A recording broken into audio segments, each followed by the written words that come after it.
Hello, and welcome to my channel.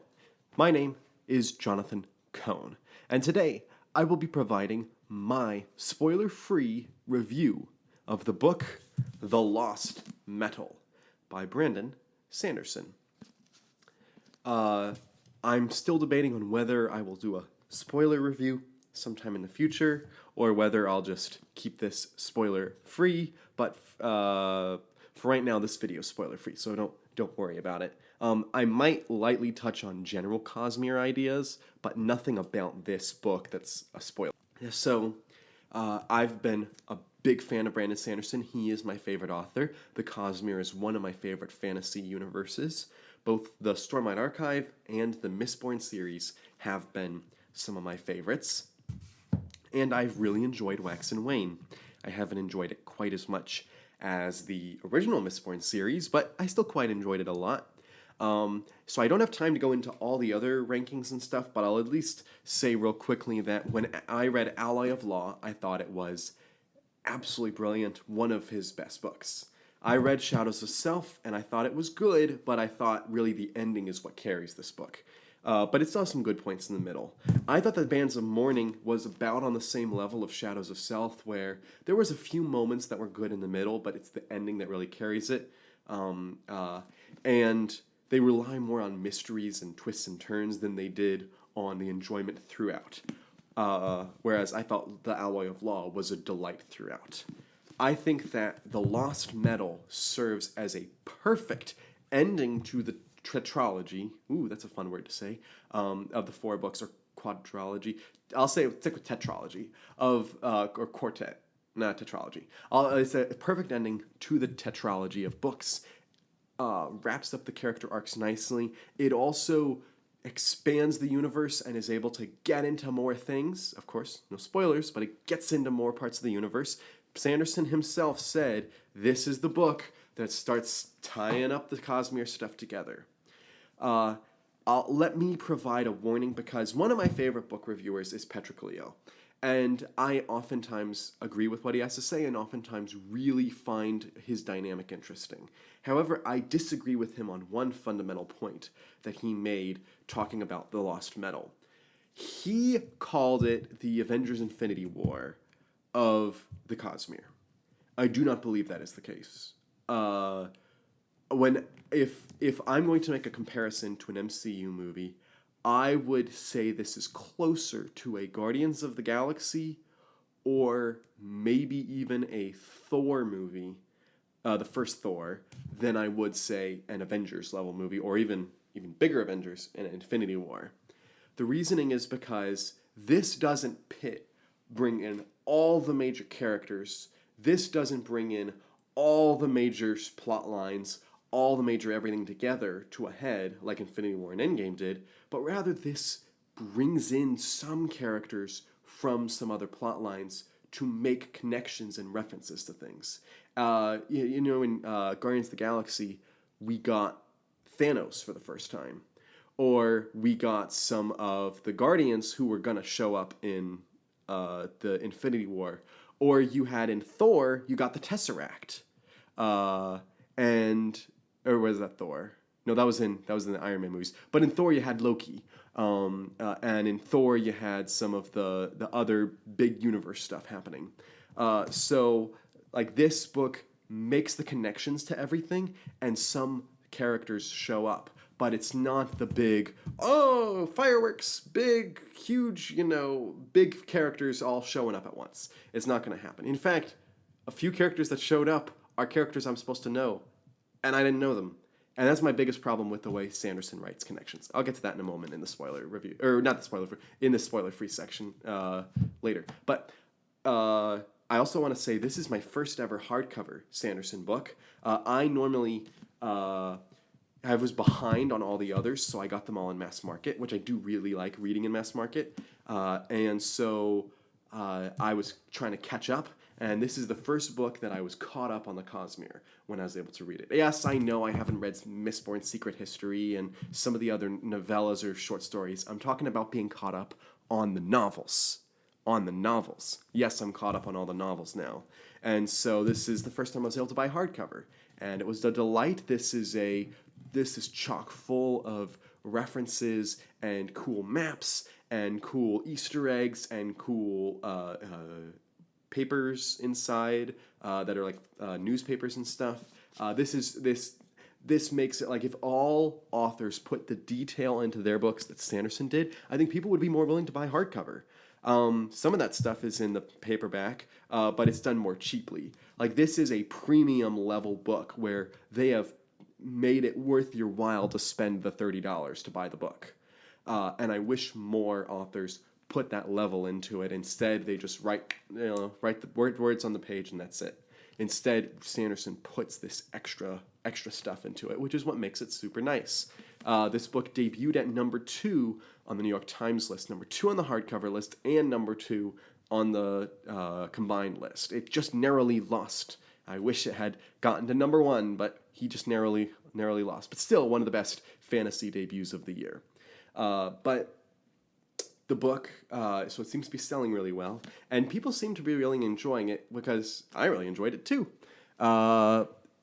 This book has, of course, the main characters of Wax, Wayne, Steris, and Marasi, and then, of course, there are some other big characters from throughout the Wax and Wayne storyline that show up, and also other Cosmere-related characters. Some of them you will pick up on super easy because it's like, oh yeah, I remember that. And some of them you'll be like, how do I know this? How do I know this? Oh yeah. Some of the references here I was able to piece together and remember by myself. And they would say, oh, this character is from blah, blah, blah.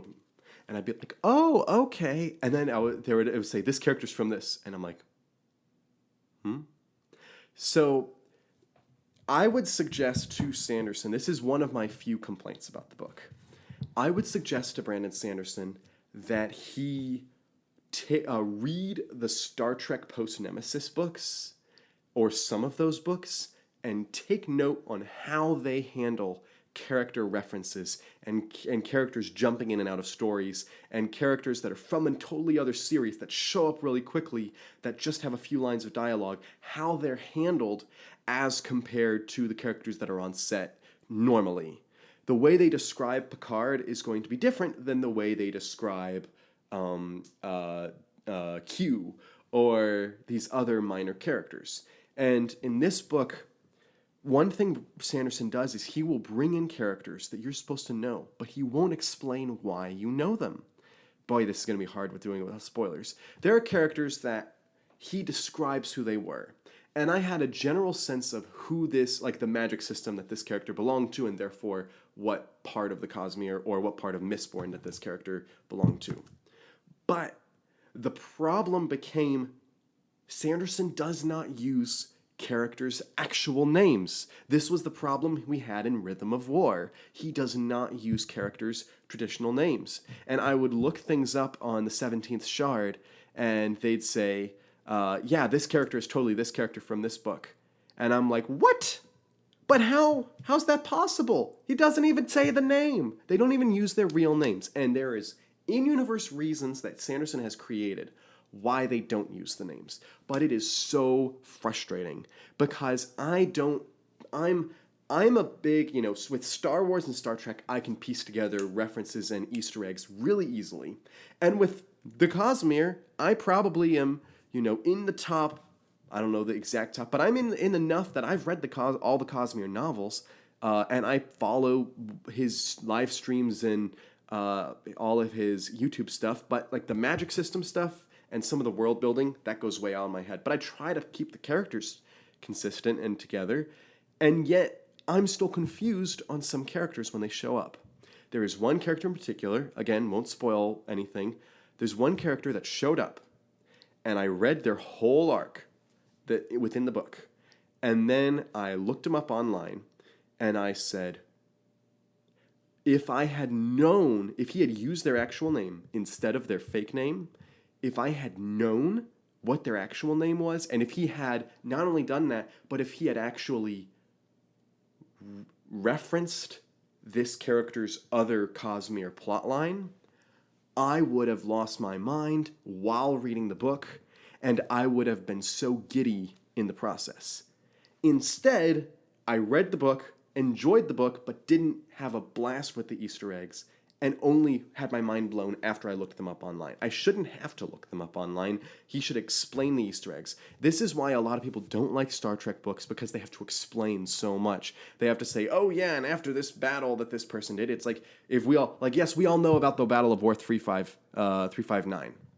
Well, some of the casual people don't, and some of them might need to refreshing. Oh yeah, Cisco was at Battle of 359.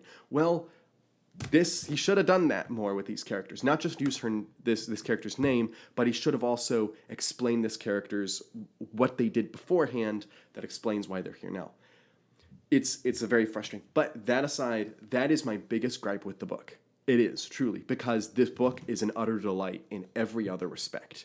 The way that he handles humor in this book is great. This is by far the funniest book in the Wax and Wayne series. And the other books were funny. Wayne is just out of control hilarious in these books. And he just cracked me up. I couldn't believe some of the things that Wayne said in this book.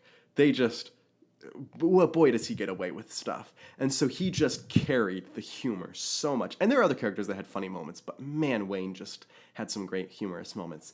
And also, he has I would say, if the first book, the whole series is Wax's book. It is by far the four books put together. It's Wax, but I would say that each book kind of has like a character who stands out in that book, and the standout character in this book is Wayne by far, because his character arc is huge, and I think he's most enjoyable not just because of his humor, but because of what he goes through in this book. He's put through the ringer in this book.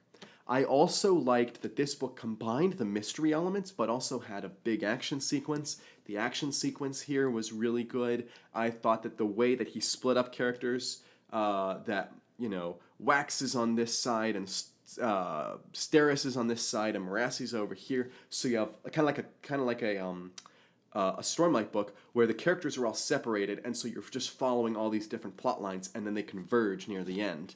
And you do have what we call a Sanderlanche, but it doesn't feel overwhelming. It's about the length that previous Sanderlanches are. It's 100 plus pages.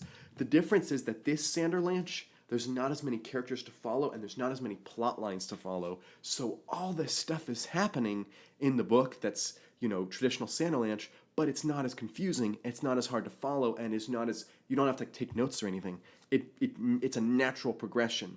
And so I thought that this was one of the best Sanderlanches of recently because of the way it was able to tell a big climactic storyline, but still keep them all easy to remember. So this book did some things better than its predecessors. Again, I think the area, as I mentioned, where this book falters the most is in its references. This book deals with a few cultural issues that I would disagree with, and Sanderson I find interesting in the way he deals with cultural themes, and he's on some religious themes, I think he does a wonderful job, and some other religious themes, I think he does terrible. Some cultural themes, he does great. Some other cultural themes he does, not so great. So he really kind of teeters sometimes with me. And when he gets it right, boy, is it amazing. And when he gets it wrong, I just come on. So it's not a big deal. So there were some of those that I didn't like, but I did like the way that Steris and Wax related with each other, the way they worked off each other. They were a good combo working together. The fact that Wax is more political now, I thought was really interesting, and the way that Steris is so into minute detail that it actually ends up really helping in some interesting ways. And what she considers fun in this book is just delightful, and I'm just oh, you're so relatable, Steris. You are just so relatable. Marassi has an interesting plot line here that I can't really get into. So I'm just going to skip her, and you'll read about that when you read about that. But they all kind of converge at the end when the snowball effect of what's happening affects all of them. And they each have just enough to keep them going. And the way Sanderson handled the ending, like the not just the climax, but like the post-climax, the falling action was really good. There's like almost 40 pages dedicated to epilogues for all the major characters. The ones I mentioned and some of the ones I didn't mention because they're spoilers. There's epilogues for a bunch of characters. And it works really well. It flows well. It matches. It's like, okay, this is like, you know how Lord of the Rings has like 5 endings? This has like 6 or 7 endings, but they're all really quick and they all work in the way that Sanderson did them because he's tying up all these books and he is setting things up. Boy, is he setting things up for the future. So if you're a Mistborn fan, this is a must-read. If you're a Cosmere fan, this is absolutely a must-read. And if you're interested in fantasy in general, I think that wait till you've read Mistborn and the Cosmere as a whole. Definitely read other Cosmere projects before reading this. But it's still a great book. If you've read this book, what did you think of some of these spoiler character references? Let me know your thoughts down below. If you haven't read the book, are you interested in reading it? Are you a Sanderson fan? Do you not like him? Let me know all those thoughts in the comments down below. Until next time, I'm Jonathan, and thank you for watching.